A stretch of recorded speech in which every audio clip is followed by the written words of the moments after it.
Բարև ձեզ, Զավոս Ալավերդի, կկարդամ ձեզ համար 3 գիշերը գրված մի փոքրիկ բանաստեղծություն։ Գույնը։ Ես երբևէ չէի տեսել այդ կապույտը։ Ինձանից շատ է հեռու։ Մի տեսակ ծովային է այդ կապույտը, ախր ծովն է ինձանից հեռու։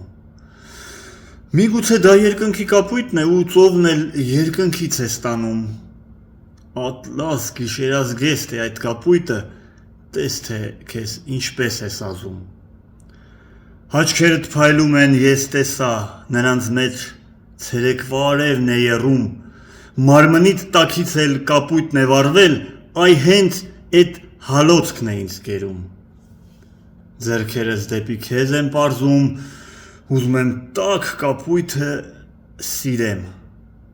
Նպատակ է դարձել այդ կապույտը, ինձանից հեռու է, բայց պետք է հասնեմ։ Այսօր էսքանը, առայժմ։